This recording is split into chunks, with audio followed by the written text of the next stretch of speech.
Ba kayo, class? Yes, sir. So, good afternoon, grade 6 Alagua. Good afternoon, sir. Before we start our discussion, please, JC, will you lead the prayer, please? Amen. So, ayan. Kamusta naman kayo? Good, sir. Ayan. O, ikaw, kamusta ka naman? Okay lang, sir. Ayan, very good.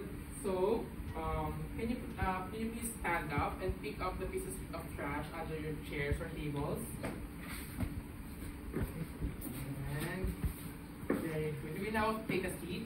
So, good morning ulit, grade 6 Alagua. Good morning, sir. Ayan, at mabait nyo naman. So, ayan. So, before we start our discussion, let's have a review of our previous topic, which is physical fitness, right? Yes, sir. So, what are the examples of physical activities or physical fitness? JC? Sir, ano po? Blank po. Ayan, very good. You may now take a seat. Oh, how about, oh yes, Ryan. Sit and reach, sir. Ayan, very good. Stella.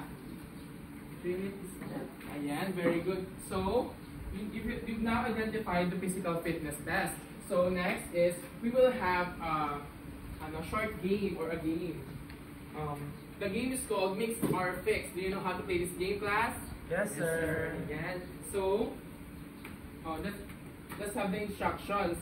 So, will you read the instructions, Brian? The first instruction is listen and look carefully. I will show a word with its letters jumbled. The next one, JC?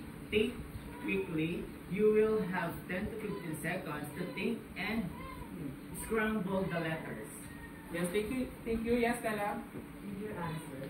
Raise your hand when you're ready. I will call on the student at the time to answer. Yan. So, before we start our game, I will have a few reminders. Yan. Our first reminder is please stay quiet. And the next one is no shouting of answers. And the last one is be respectful and have fun. So, let's start our game. Oh, before I start the game pala, I will give plus points to those students who will answer the words correctly. So, first word is, who wants to answer? The first unstrappled word. Sir, Yes, JC? it is a sound. Yeah, very good. The next one, can you please stand up? Stella? Listen loud. Yeah. Very good. The next one is, yes, Brian?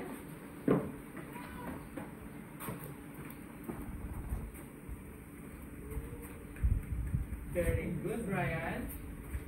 The next one, and the last one is, yes, Sir. JC? Noise. Yeah, very good.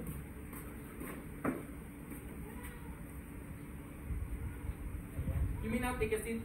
Now, you've given the correct answers. I will give you plus 2 points sa quiz natin. The game is finished. Can you please stand up and I will teach you how to do the amazing clap. Okay. Okay? The amazing clap is like this. 1, 2, 3, 1, 2, 3.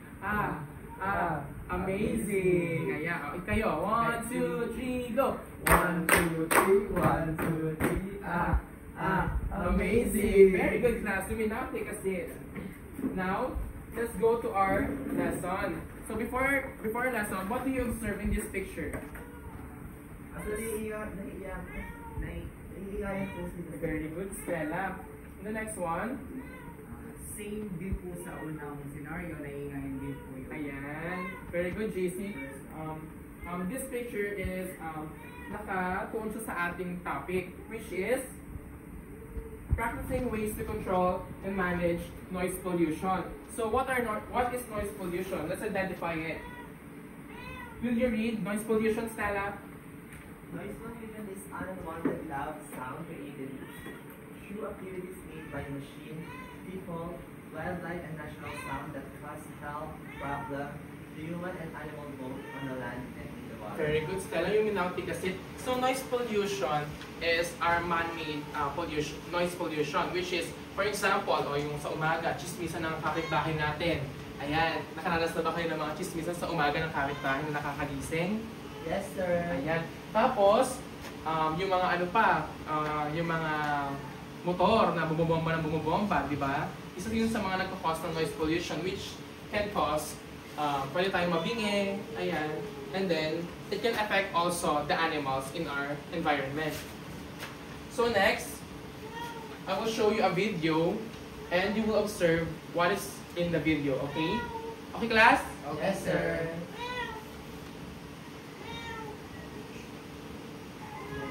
Wait lang ha, class. Ayan. Listen carefully, class.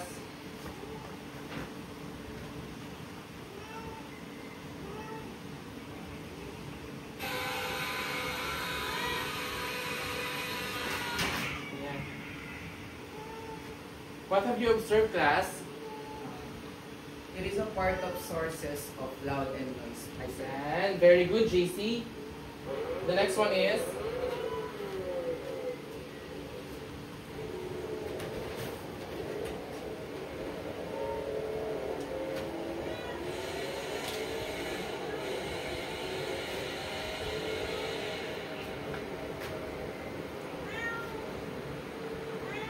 Ayan. What have you observed, Brian? Upon watching the video, sir, I observed that its vehicle as a source of loud as well. Ayan. So nakaranas na ba kayo niyan? Lalo na sa gabi, yung mga bomba-bombahan ng mga ano, mga Yes, motor? sir. Yes, sir. Yung kala mo talaga wala ng bukas? Ayan. So, very good class. You observed the effects of loud noises. So, can you read, Stella? Noise pollution, excessive sound are harmful to us because it may lead to hearing loss, damage brain, and increase the risk of heart diseases, irregular sleep, and psychological disorder like nervousness, irritability, and stress. Yan, very good, Stella. So, noise pollution, to be short, it can harm our health, not only us people, and also the animals in our environment. So, next one, we move on to our next topic, which is the ABCs to control or manage noise pollution. So, before that, I will show you a picture here, which you will identify whether it is a sources of loud noises or effects of loud noises. Okay. Anyone in the class who wants to answer? Sir? Yes, Stella? Which is this? It is a part of sources of loud. Ayan, very good, Stella.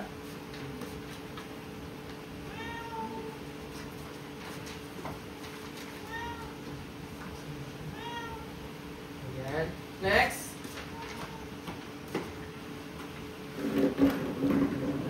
Yes, JC? It is a part of, may I see, sir? Effective po. Very good, JC.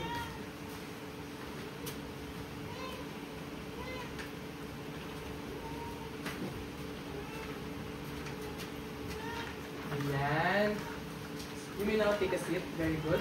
So, now, let's move on to the topic, which is the EBCs to control or manage noise pollution, written by Giselle P. Imas.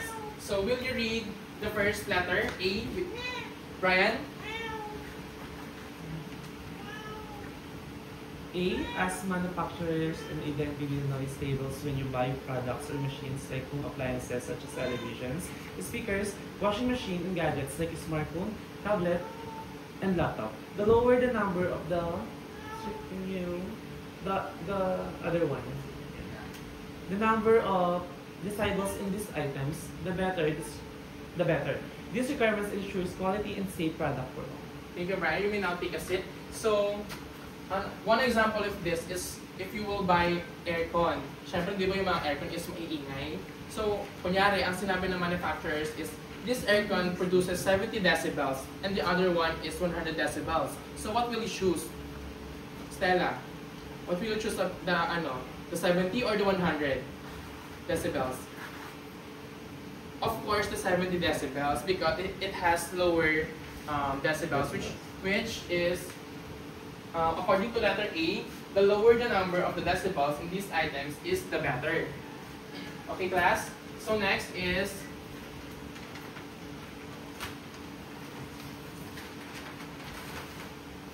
the letter B.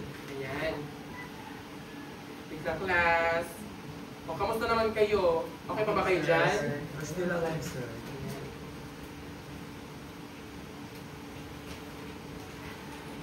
Now, letter B. Will you read Sir, the letter B? Yes, JC? be sure to minimize the volume of the television, speakers, and other gadgets that produce loud sound at home. When exposed to this, wear proper and clean ear protector. Wherever possible, turn them off when not in use to save electrical energy. Ayan. Very good, JC. So, ayan, kapag ba nagsa-cellphone kayo sa TikTok, ayan, nag-scroll kayo sa TikTok, sobrang lakas ba ng volume nyo? Lalo na sa gabi, ayan. Yes, sir. Ayan, mali yun. So, sabi sa letter B is, be sure to minimize the volume of the television or the speakers and other gadgets that produce loud noises. So, for example, sa TV nyo ulit, kapag ba yung TV nyo nakabukas, di ba, sabihin ng mama nyo is, hinaan nyo. Because it can cause noise pollution. The next one is, sa ano nyo, sa earpods or sa earphones, kapag sobrang lakas, pwede yung mag-cause ng pagkabingi. Tama, class? Yes, sir. Ayan. So, another example is, kapag hindi nyo ginagamit yung mga appliances is, kailangan nyo silang patayin para makasave ng electricity. Okay, class? Next. Next letter.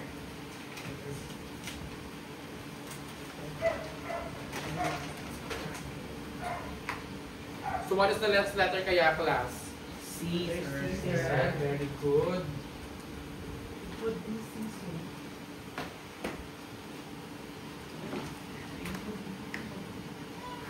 Ayan. Will you read letter C? Yes, Stella?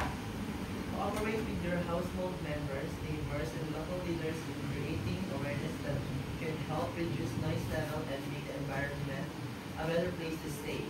Join in the noise reduction activity like observing the noise rules and planting more trees that will help block or absorb excessive sound outside. Ayan, very good, Stella. So, letter C is cooperate with your household members or the leaders of your environment or barangays. So, pwede tayong magkaroon ng seminar dito.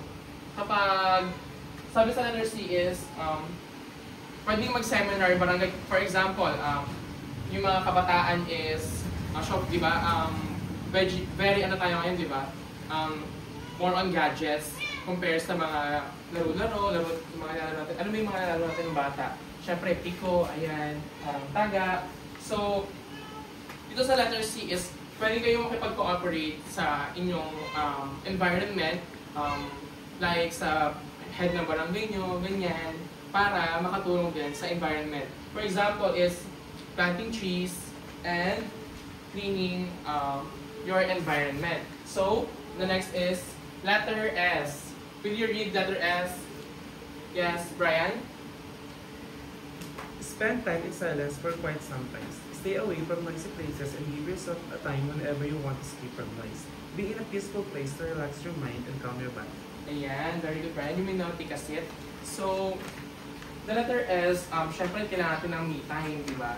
May naka-experience na ba kayo ng sobrang, kanyari nasa, ano kayo, mag-isa na kayo sa kwarto, gano'n, na patulog na, ayan. So, di ba, kailangan natin kapag medyo patulog na tayo, paantok na, kailangan mag-isa lang tayo sa kwarto, di ba? Para hindi tayo, para dapuan tayo ng antok. Tapos, another example is, sa nature. Mahilig pa kayo sa nature, yung mga estudyante ko? Yes, sir. Ayan, very good. So, ayan, parang medyo wala tayong energy ngayon ah. Pwede ba kayong tumayo? Ayan. So, tuturuan ko naman ulit kayo ng gandakla. Ayan. Ha? 1, 2, 3, 1, 2, 3. Nice. Ganda. Ayan. O, go. O, go. Nice ganda clap. 1, 2, 3, go. 1, 2, 3, 1, 2, 3. Nice. Ganda. Ayan. You may now take a seat, class. So, let's have an activity. You have an activity. Ayan. Will you read the activity, Stella?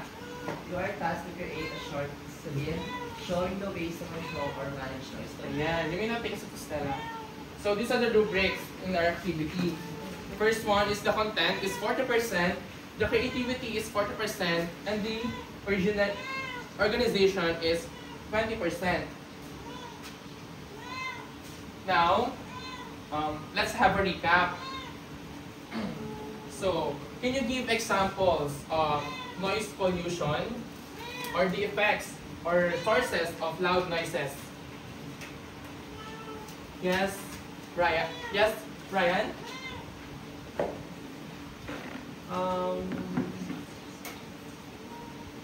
An example of noise pollution for me is any kind of instrument, Ayan. Yes. such as guitar, Very good. piano, and etc. Ayan. Another example of effects of loud noises. Yes, JC. For example, sir, yung tunog ng mga nagko-constructions, Ayan. Tama. and then other is yung mga tunog ng vehicles. Ayan. Very good. You may not take kasi JC. How about the sources of loud noises? Can you give example? Yes, Stella? Sumisigaw, sir. Yung tao. Ayan. Another example. Yes, Brian. Animal sounds, Yan, pwede. Isa pa, last example na. Ayan. Ayan, kung sino usang makakakuha ng last example, bibigyan ko ng plus points.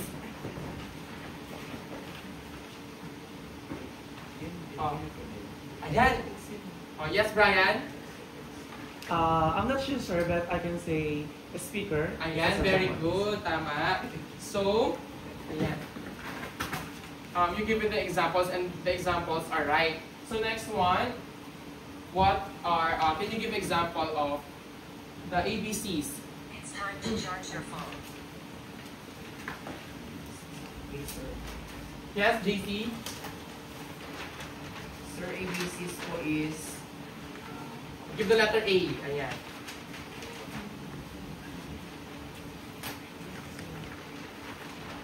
wait, Ayan, sir. mukhang hindi kayo nakinig, ha? Wait, sir, where... So, letter A is as manufacturers. And how about the letter B? Be sure to minimize the volume of the televisions. Like, be sure. Yes, very good. How about the letter S? Spend time in silence for quiet sometimes, or spend time. Ayan, very good. The last one is letter C. Ayan. Yes. JC? Cooperate with your household members or cooperates. Ayan, very good. So, you will have an assignment. So, excited ba kayo sa assignment nyo? Yes, sir. Totoo yan? Yes, sir. Ayan. Will you read the assignment? Brian? For the assignment, create a poster talking about controlling or managing the noise pollution. Ayan.